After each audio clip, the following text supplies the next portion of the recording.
सूरज की किरणों में अमृत का वो प्रकाश, हर नई सुबह के साथ यीशु राजा है अब। अंधकार से जो लड़ती उसकी वाणी है आप, उसकी वाणी है आप, उसकी वाणी है आप। अमृत वाणी, अमृत वाणी, अमृत वाणी, अमृत वाणी, अमृत वाणी।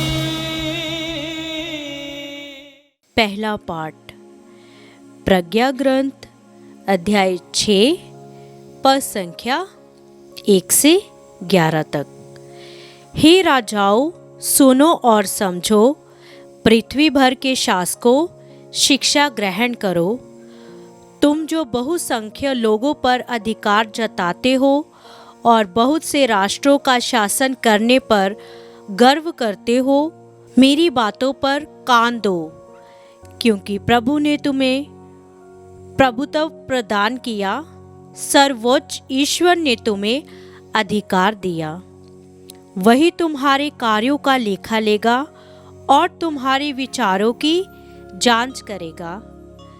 तुम उसके राज्य के सेवक मात्र हो, इसलिए यदि तुमने सच्चा न्याय नहीं किया, विधि का पालन नहीं किया और ईश्वर की इच्छा पूरी नहीं की, तो वह भीषण रूप में अचानक तुम्हारे सामने प्रकट होगा, क्योंकि उच्च अधिकारियों का कठोर न्याय किया जाएगा।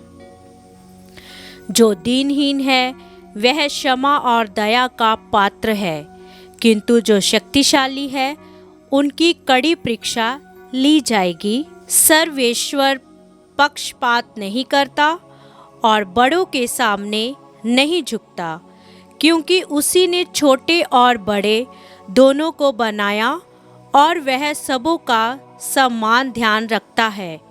किंतु शक्तिशालियों की कठोर परीक्षा ली जाएगी। इसलिए हे शासकों, मैं तुम्हें शिक्षा देता हूँ, जिससे प्रज्ञा प्राप्त करो और विनाश से बचे रहो। क्योंकि जो पवित्र नियमों का श्रद्धापूर्वक पालन करते हैं वे पवित्र माने जाएंगे, और जो उन नियमों से शिक्षा ग्रहण करेंगे वे उनके आधार पर अपनी सफाई दे सकेंगे। इसलिए मेरी इन बातों को अपनाओ और इनका मनन करो, जिससे तुम्हें शिक्षा प्राप्त हो जाए। यह प्रभु की वाणी है। ईश्वर को धन्यवाद। भजन अनुवाक्य। हे प्रभु, उठ खड़ा हो, जा और पृथ्वी का न्याय कर। हे प्रभु, उठ खड़ा हो, जा और पृथ्वी का न्याय कर। निर्बल और अनाथ की रक्षा करो, दरिद्र और दीनहीन को न्याय दिलाओ। निर्बल और दरिद्र को बचाओ, उन्हें दुष्टों के पंजे से छुड़ाओ। अनुवाक्य। हे प्रभु, उठ खड़ा हो, जा और पृथ्वी का न्याय कर। मैंने कहा था, तुम देवता हो, तुम सब के सब सर्वोच्च ईश्वर के पुत्र हो, किंतु तुम मनुष्यों की तरह मरोगे, तुम अन्य शासकों की तरह नष्ट हो जाओगे। अनुवाक्य। हे प्रभु, उठ खड़ा हो, जा और पृथ्वी का न्याय कर। जय घोष। हालेलुया। आप लोग सब बातों के लिए ईश्वर को धन्यवाद दें, क्योंकि यीशु मसीह के अनुसार आप लोगों के विषय में ईश्वर की इच्छा यही है। हालेलुया।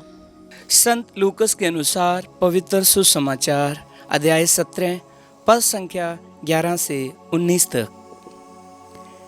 यीशु यरूशलेम की यात्रा करते हुए सामरिया और गलीलिया के सीमा क्षेत्रों से होकर जा रहे थे। किसी गांव में प्रवेश करते समय उन्हें 10 कोढ़ी मिले। वह दूर खड़े होकर ऊंचे स्वर में पुकारने लगे, हे यीशु, हे गुरु, हम पर दया कीजिए। यीशु ने उन्हें देखकर कहा, जाओ और अपने को याजकों को दिखलाओ। और ऐसा हुआ कि वे रास्ते में ही निरोग हो गए। तब उनमें से एक ये देखकर कि मैं निरोग हो गया हूँ, ऊंचे स्वर में ईश्वर की स्तुति करते हुए लौटा। वह यीशु को धन्यवाद देते हुए उनके चरणों पर मुंह के बल गिर पड़ा और वह सामरी था। यीशु ने कहा, क्या 10 निरोग नहीं हुए? तो बाकी 9 कहाँ है? क्या इस परदेशी को छोड़कर और कोई नहीं मिला जो लौटकर ईश्वर की स्तुति करे? तब उन्होंने उससे कहा, उठो, जाओ, तुम्हारे विश्वास ने तुम्हारा उद्धार किया है। प्रभु का सुसमाचार। क्रिस्त की जय।